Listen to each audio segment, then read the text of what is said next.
Ribuan tanaman cabai dan mentimun yang diduga berasal dari benih ilegal asal Cina dimusnahkan oleh Badan Karantina Indonesia, Barantin, di Desa Taringgul Tengah, Kecamatan Wanayasa, Kabupaten Purwakarta, Jawa Barat, pada Kamis, 23 Oktober 2025, sore.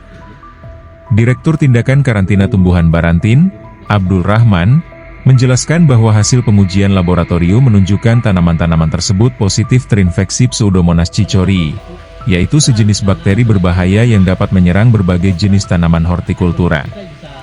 Rahman menuturkan bahwa tindakan pemusnahan yang dilakukan bukan sekadar pembakaran tanaman, melainkan langkah perlindungan terhadap masa depan pertanian nasional. Ia menegaskan bahwa bila bakteri tersebut dibiarkan, maka dapat menyerang tanaman cabai, mentimun, tomat, kubis, hingga tanaman ekspor strategis lainnya. Kasus ini, menurut Rahman, berawal dari laporan Dinas Ketahanan Pangan dan Pertanian Kabupaten Purwakarta pada 8 September 2025, yang mencurigai adanya bibit tanaman ilegal. Menindaklanjuti laporan tersebut, Barantin DKI Jakarta bersama Karantina Banten dan Karantina Jawa Barat mengambil sampel pada 17 September, kemudian melakukan uji laboratorium menggunakan metode PCR. Hasil pengujian menunjukkan bahwa tanaman tersebut positif mengandung bakteri Pseudomonas cichori. Sebagai langkah lanjutan, Barantin menetapkan karantina wilayah dengan penyegelan dan pemasangan garis kuarantina lain sejak 26 September, sebelum akhirnya melakukan pemusnahan terhadap 4.200 batang cabai dan 2.300 batang mentimun dengan cara dibakar.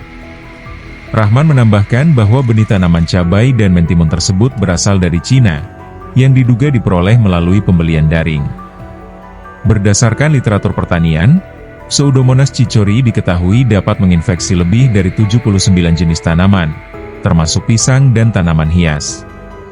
Ia memperingatkan bahwa apabila tidak dikendalikan, serangan bakteri ini dapat menyebabkan kerugian hingga 100% hasil panen.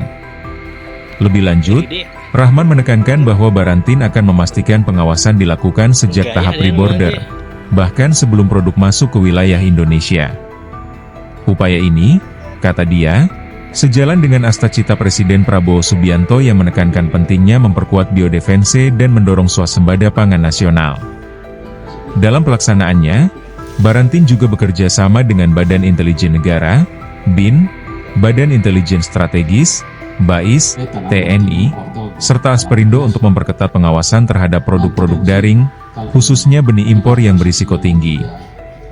Rahman turut menyampaikan apresiasinya kepada perusahaan pemilik bibit atas sikap kooperatif mereka selama proses pemusnahan berlangsung. Ia juga memuji langkah cepat karantina DKI Jakarta yang berhasil mendeteksi potensi ancaman sejak dini. Selain itu, ia memberikan penghargaan kepada semua pihak yang terlibat, mulai dari pemerintah Kabupaten Purwakarta, Karantina Jawa Barat, hingga Karantina Banten, sebagai bentuk semangat kerja